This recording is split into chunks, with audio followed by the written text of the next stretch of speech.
Shalom, Assalamualaikum warahmatullahi wabarakatuh. Om Swastiastu, Namo Buddhaya, Salam Kebajikan.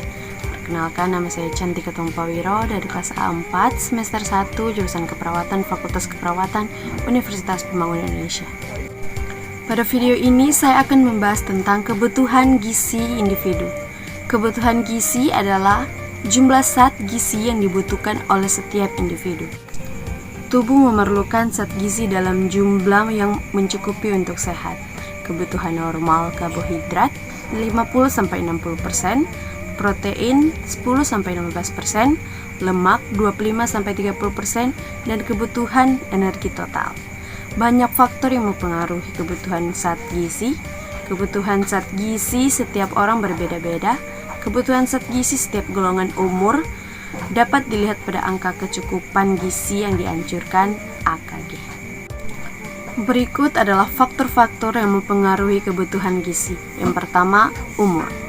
Kebutuhan zat gizi orang dewasa beda dengan usia balita.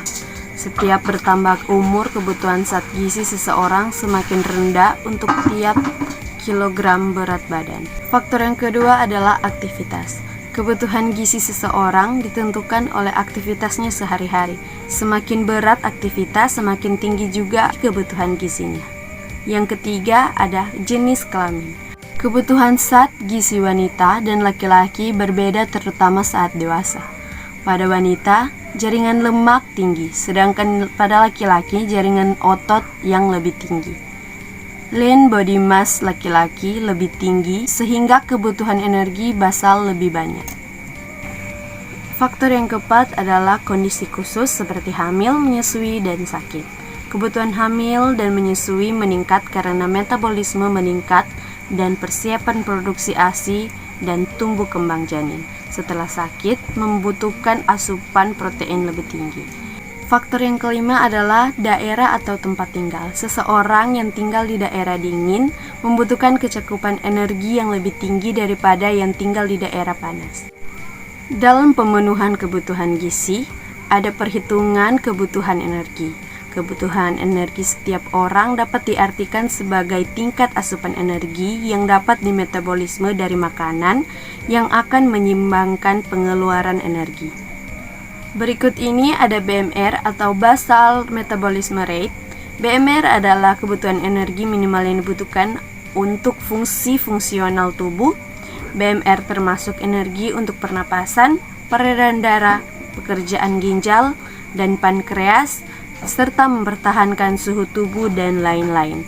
BMR dinyatakan kilokalori atau kilogram berat badan per jam.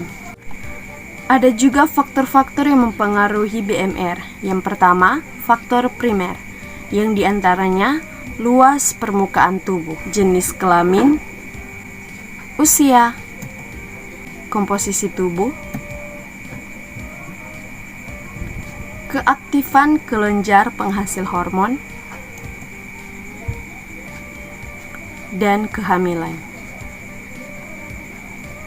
Faktor yang kedua adalah faktor sekunder, yang termasuk status gizi, tidur, demam, dan kegiatan serta aktivitas.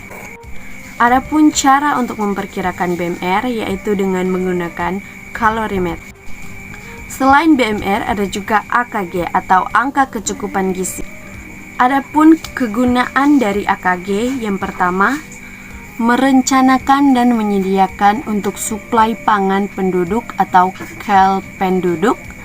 Yang kedua, menginterpretasikan data konsumsi makanan perorangan atau per kelompok.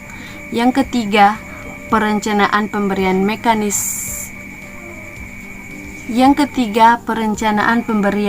makanan institusi.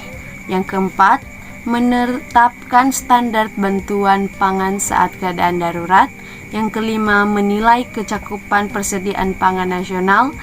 Yang keenam, merencanakan program penyuluhan gizi. Yang ketujuh, pengembangan produk baru di industri. Dan yang ke-8, kebutuhan labeling gizi pangan. Itulah materi pembahasan yang dapat saya bahas, kiranya dapat menambah ilmu dan pengetahuan bagi kita. Saya mengajak teman-teman yang baru lulus atau yang ingin mendaftar perguruan tinggi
Untuk itu, saya Cantika Tongpawira pamit undur diri. I'll see you di next video.